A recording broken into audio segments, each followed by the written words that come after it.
to explain the church that we are in.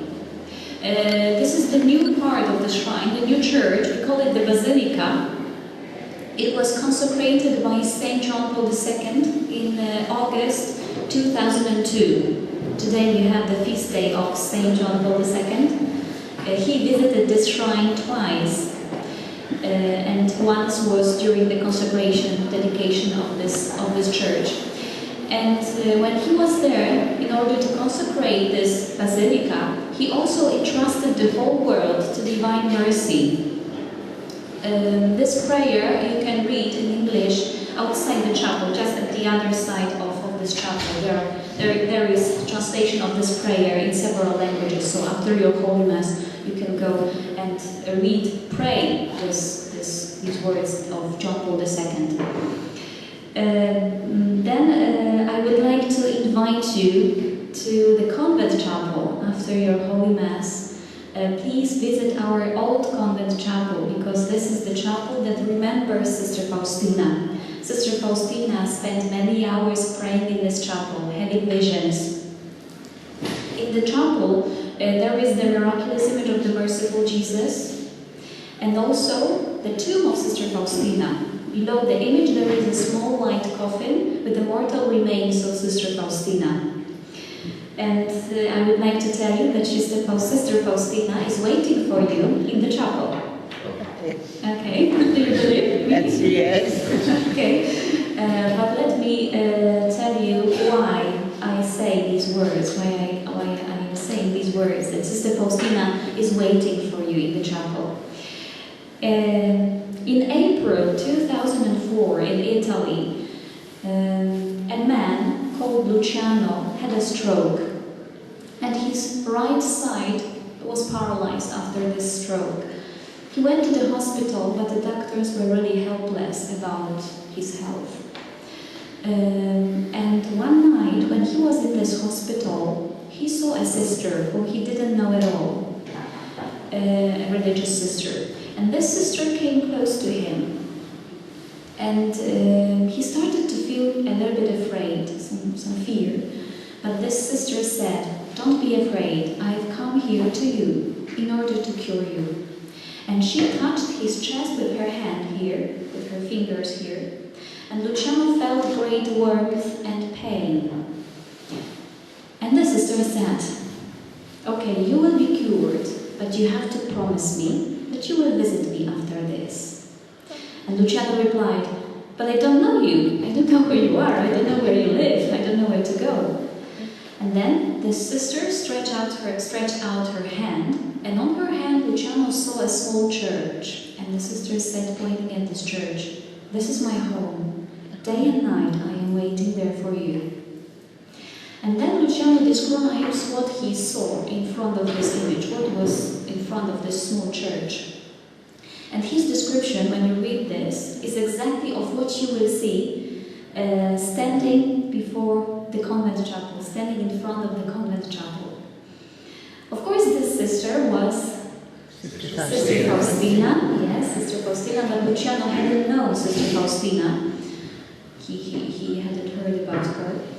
And he was cured, and it took him several months to realize that it was Sister Faustina who visited him and cured him. And later on, after a year, he visited the shrine, and he was really shocked to see everything the same as he saw in this vision. But let me repeat once again what Sister Faustina said about the convent chapel. "This is my house, this is my home. Day and night I am waiting there for you." And this is why I told you that Sister Faustina was waiting for you. And she is still waiting for you to visit her. So I think that you will certainly go to the convent chapel and meet Sister Faustina. What's also very interesting about this miracle, Luciano, of course he was cured, but for several years he had some kind of fingerprints on his chest after Sister Faustina touched him here. So she left some signature on his chest. This is Sister Faustina. Do you know her? Have you met her? No, we Not yet. Yeah. Be prepared, because I know at least two other examples knows that she visited someone after her death. So be ready that she may visit you one day. Because Sister Faustina, before her death, she promised, I will not forget you, poor earth. Although I know that I will be completely immersed in the joys of heaven, in the love of God, but this will not stop me from coming back to the earth and encourage souls to trust in the infinite mercy of God. And she just fulfills her words, her promise. She comes back to us. Sister Faustina, who was Sister Faustina? Oh yeah, she was sister, yeah. You know that. Yeah, well, we know she was Polish now. I know. Oh yes. And she died. Did she die in the concentration camp? No. She died before the war. Yes, she died before the war. Yes, she died in this convent, in this place. When you will be in front of the entrance to the convent chapel, you may look to the right, to the second floor. There is a window with flowers, and this is the room from which Sister Faustina went to heaven. And this is the room where she died. She died there on the 5th of October 1938. She was just 33 years old when she died. She died of tuberculosis. For several years she suffered from this disease. And she spent about 2 years before her death in this convent. Sister Faustina, yes, as you said, she was a Polish nun. Yes. She was in our congregation. We are the congregation of Our Lady of Mercy. She joined our congregation when she was 20 years old, and she spent 30 years here in our congregation. But she's well known for the message that she received from Jesus, yes? She was Jesus' messenger. Jesus told her, I am sending you to the whole humanity with my mercy. The simple Polish nun, Jesus sent to the whole humanity with his mercy. Only God can think of something like that, come across something like that, to send this simple Polish nun to the whole humanity. Sister Faustina was never abroad. And nowadays the Divine Mercy is known on all continents. Yes, exactly. Sister Faustina was not well educated. She finished just 3 years of the primary school. And still she got a very special job from Jesus. Do you know what was her job given by Jesus? Secretary. Yes, secretary, yes, this was her job. She was the secretary of Jesus Christ, of the merciful Jesus, right? And now, I hope that you know this book, The Diary of Sister Faustina. Yes. Right? Have you read this book? Some of you do, thanks be to God. I know you may think, oh well, a book written by a Polish nun, well, what can be interesting about this? But I would like to tell you that this is not just a book written by a Polish nun. I think I am right to say that this book is a gift of Jesus for us. Jesus wanted this book, not Sister Faustina, not at all. It was really hard for her to write, but Jesus many times spoke to her, my daughter, you are my secretary, write. Your task is to write. If you don't do this, you will be responsible for the salvation of many souls on the day of judgment. So you see, this book was really important to Jesus. He really wanted to give us this book. So please, look into this book and read at least Jesus' words that he wants to tell us. These are the words that he wants to tell not only to Sister Faustina, but to every one of us.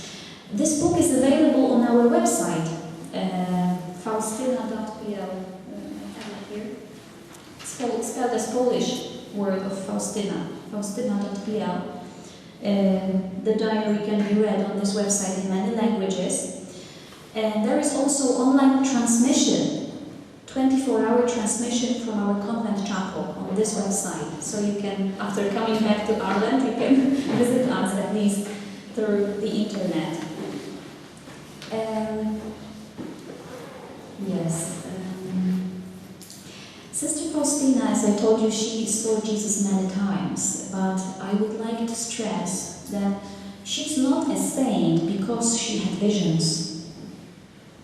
Please never think about Sister Faustina, oh, she's such a great saint, she had visions, she saw Jesus so many times. She's not a saint because of the visions, because of the mission that she received. She herself wrote in the diary, my perfection, my holiness, my sainthood is not about the great graces that I received from Jesus, raptures, visions, etc.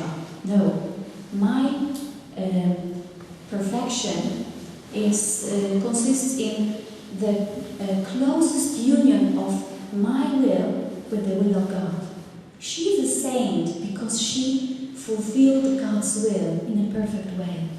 And this is why she is a model for us, an example for us, which we also may follow.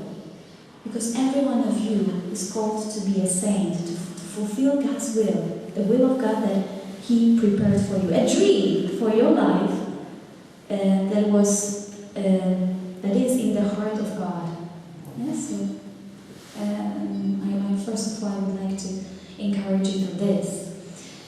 But of course, it's important that Sister Faustina received this message from Jesus, that she had visions and that she could hear Jesus' voice, Jesus' words. And now I would like to tell you about the, I think, most important vision that she had in her life, which took place, which happened not here in Krakow, but in Płock. Have you heard about Płock? Clark? Płock. Płock. P-L-O-C-K. Płock. This is the city in the center of Poland.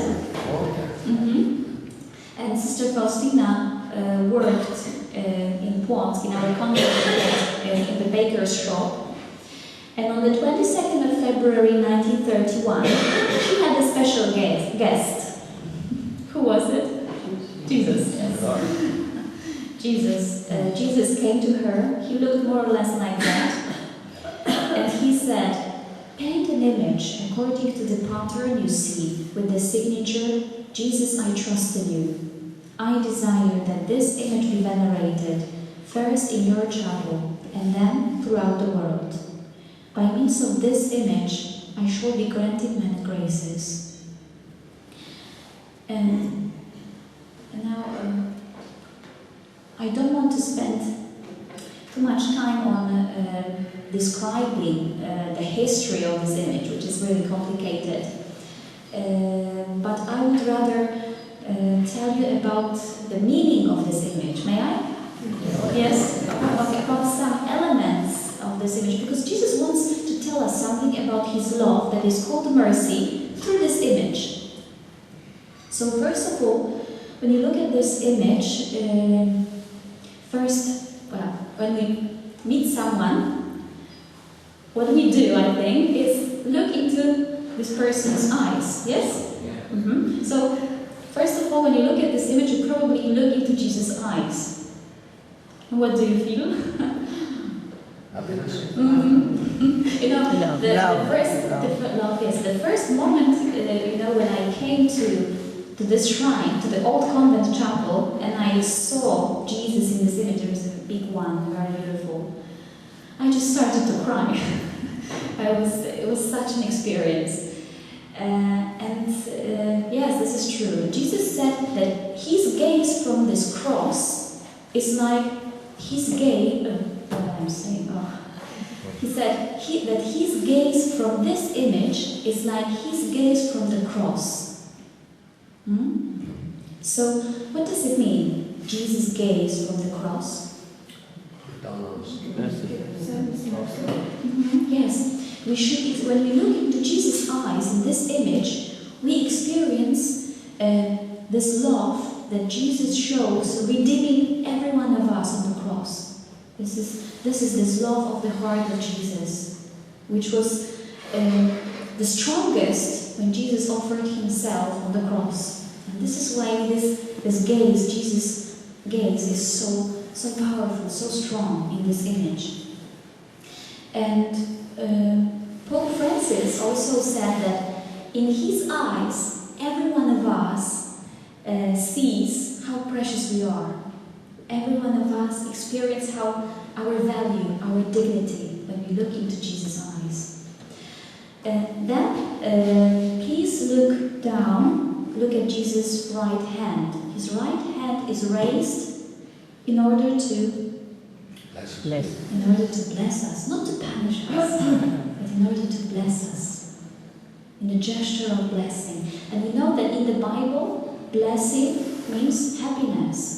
Blessed, those who are blessed, means that they are happy. Jesus, through this image, reminds us that He wants our happiness even more than we for ourselves. And He's the only one who knows how we may achieve this true happiness.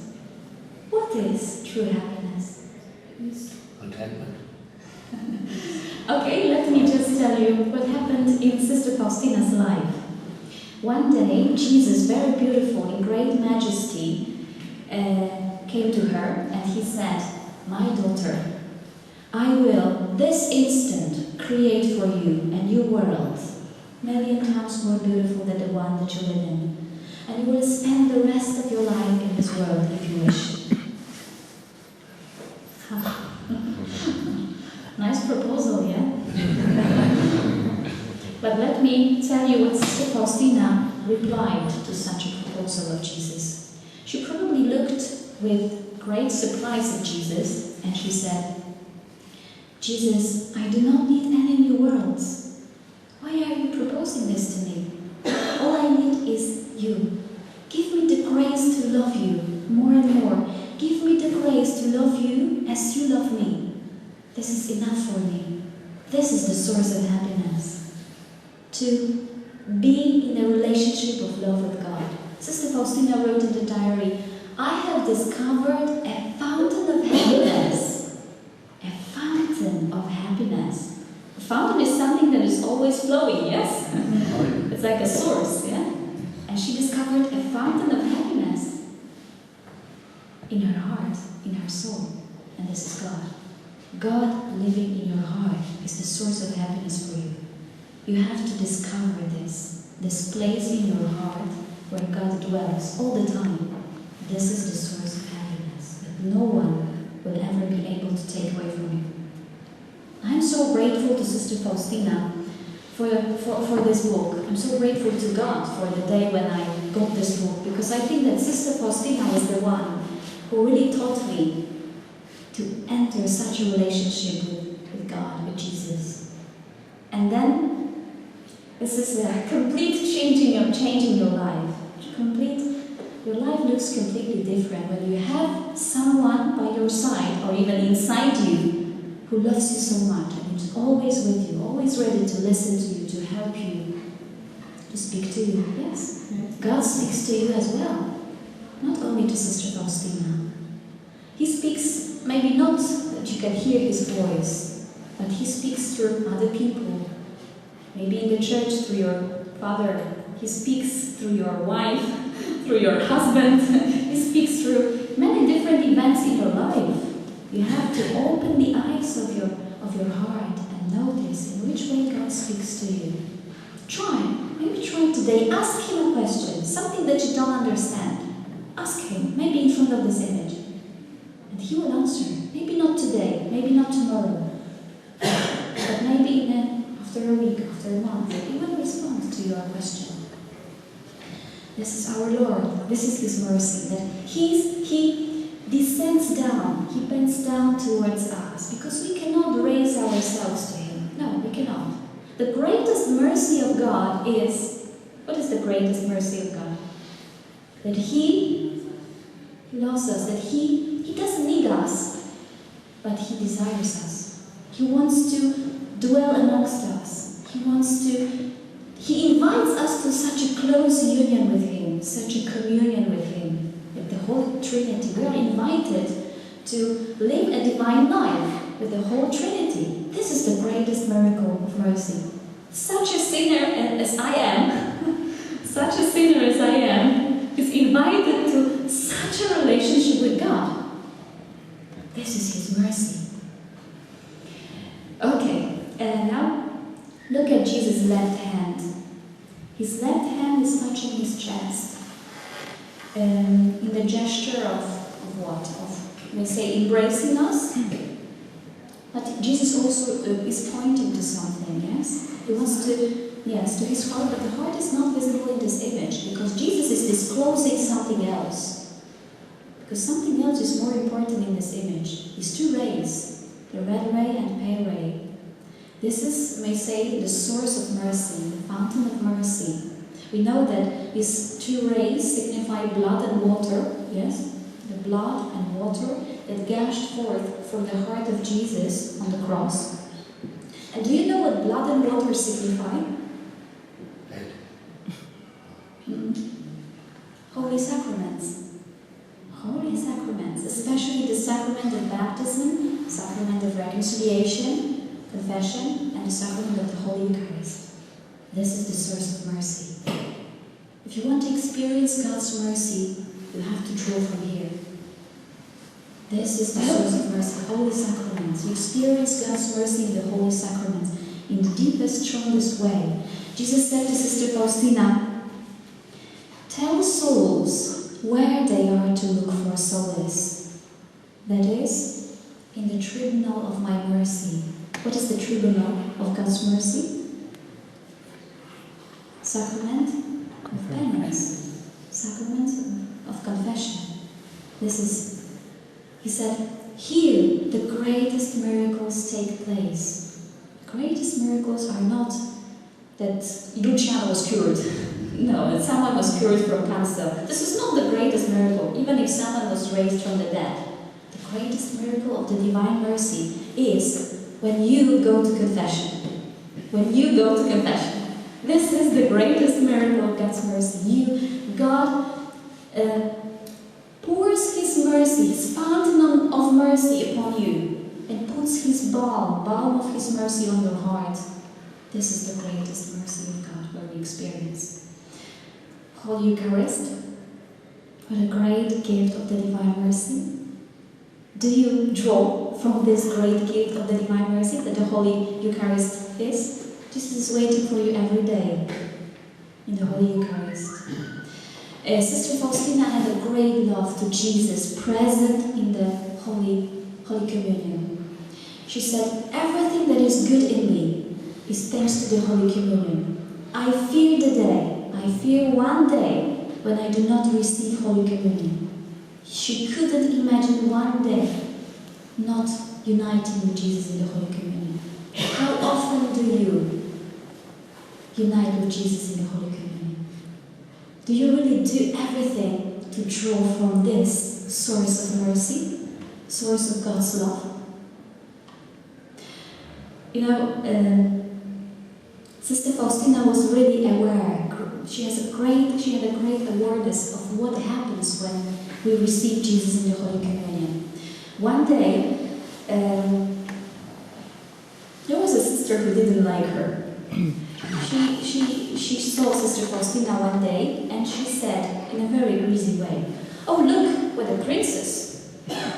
And Sister Faustina very calmly replied, "Yes, I am a princess, because I have just received the Jesus in the Holy Communion, and the royal blood is flowing in my veins." This is what happens when we receive Jesus in the Holy Communion. This is the source of strength, of peace, of joy for every one of us. Do not look for happiness anywhere else. So, these two rays remind us about this. Someone said that these two rays may be a kind of a highway. It's like a highway to Jesus' heart. Yes? Jesus invites us to the depths of His heart with such a close relationship. And these two rays are a highway to the depths of His heart, to the depths of His love. Holy Sacraments. Yeah? Okay, now when you look at Jesus' feet, you can notice that Jesus is not standing in this image, He's walking. Because this is the divine mercy, God's mercy. This is everything that God does for us, for our happiness, for our salvation. God is always, may say, in action, always walking, looking for us. When we get lost, He's always ready to seek us. This is also another characteristic feature of God's mercy. And at the bottom of this image, there are these words, Jesus, I trust in you. Jesus really demanded, really wished that these words be below this image. Jesus, I trust in you. Why? Because we got to make His Yeah, exactly. Yes, this is trust. Yes. And this is very important. Our attitude with God should be based on trust. And nothing else but trust. We should trust Jesus. Trust is not a feeling. Trust is about your lifestyle, the way you live, the decisions that you make in your life. Trust, as you said, is about fulfilling God's will. When we trust someone, we usually follow their advice, we follow their words, we listen to them, yes? When we trust someone, yeah? When you trust Jesus, you also listen to Him. You come to Him with everything in your life. And you follow His words. You want to follow His solution. You want to do His will, His plan for your life. You say, Jesus, I do believe that your plan for my life is better than my own vision, my own plan for my life. This is not easy, yeah? Because in this world, there is such a mentality that tells us all the time, you are important, you know what is best for you, do it according to your plans, realize yourself, yeah? And this is the greatest darkness of this world, to place yourself in the center. God is in the margins, we are in the center. We are important. This is the so-called egocentrism, yes? Everything what we feel, what we think is important, nothing else. And Jesus tells us, no, trust in me. If you want to be really happy, if you want to have peace in your life, true peace, that the world cannot give you, trust in me. Surrender your life into my hands. Let me decide about your life. This is trust. Trust is about fulfilling God's will, following the will of God. And the will of God is where? In the clouds. How can I know what God wants from me? How can I know the will of God? In your heart you have three voices. The voice of yourself, the voice of God, and the voice of Satan as well, temptations. And you really have to discern what is in your heart. The will of God for us is in the Bible, in 10 Commandments, in the teaching of Jesus Christ, in the teaching of the Church. This is the surest way for us. So if you trust in Jesus, you want to make all the decisions in accord with this. This is the proof that you trust. And the last thing, because as he said to me, I'm waiting to meet with Jesus in the Holy Communion. But let me just mention one more thing. Jesus said that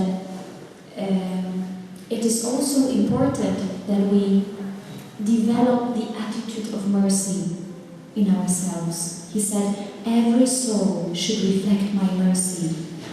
You must not shrink from this or try to excuse or absolve yourself from this. We are to be merciful towards one another, always and everywhere. Jesus said, this image should be a reminder for us of the necessity to be merciful, because even the strongest faith is of no avail without works. And he said, I give you 3 ways of showing mercy. You can do this by your deeds, by your words, and by prayer. Deeds, words, and prayer. These are the 3 ways in which we can show mercy to another person. And thanks to this, I am sure that every one of you can respond to Jesus' wish and fulfill at least 1 act of mercy per day out of love for Him. Because if you really cannot do anything, to the person in need, you can always pray for this person. You can always ask God for help. Some sister, some said something. Thursday we visited Outreach, you know, the concentration camp. Yes? On Thursday we visited Outreach. Thursday we visited Outreach. Yeah. And I asked myself, where was God in the midst of all the horror and evil? You know? Even though I believe in God, you know, there was no mercy, no humanity. I said, where was God in the midst of all this horror, absolute horror and evil?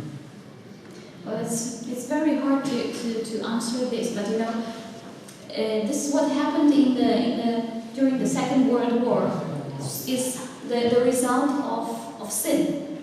Yeah. So we all live in this reality. Yes. And they say that this world is.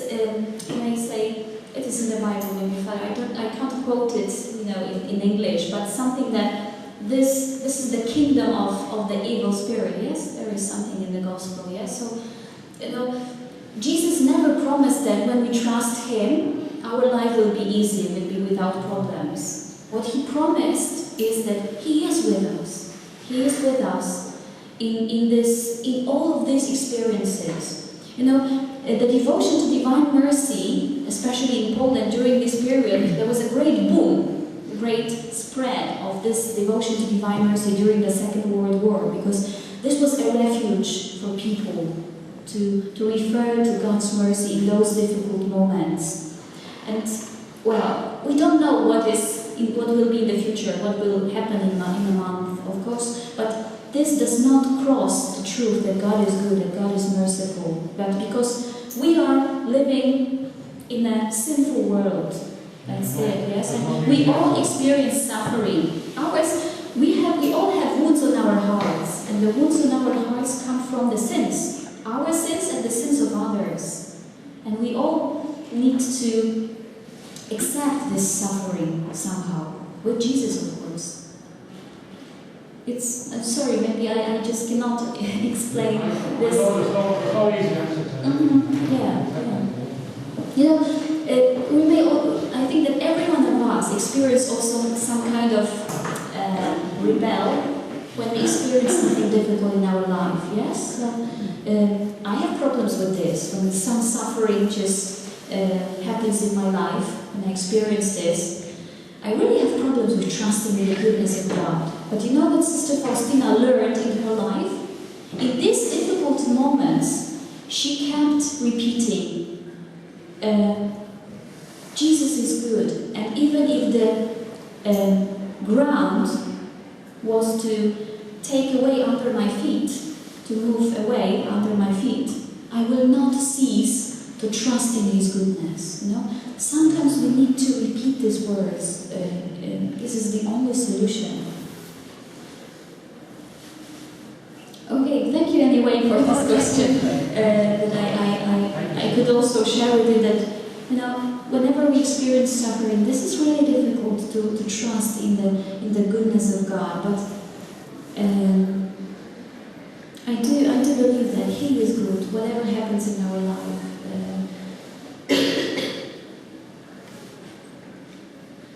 Any other questions? Okay, so thank you very much for this meeting, for your patience and attention. And I wish you that God pour His love in your heart. This is, as I told you, this is the source of happiness in your life. Oh, here we have the statue of, who is here in this statue? St Aidens Stein. She's the martyr of the Auschwitz, of the concentration camp in Auschwitz. And I'm sure that she, till the very end of her life, she had this source of happiness in her heart, because she was united with God all the time. And she, even when she was dying, she was peaceful and happy because of being united with God in her heart. This is the only way in which we can cope with any kind of suffering. Be united with Jesus. Jesus Himself went through the most terrible suffering because because of his death on the cross. He did this out of love for us. He proved that he is with us whatever we experience in our life. Even in this image, you can see Jesus' wounds, yes? Jesus is showing us his wounds. Not in order to tell us, oh, you see what you did to me? No. Jesus shows us his wounds because he wants to invite us to come to him with our suffering, with everything that we cannot cope with everything that we cannot accept in our life. Come to me. I am God-man. I understand you. I went through the most terrible suffering out of love for you. And I would do this once again, if need be.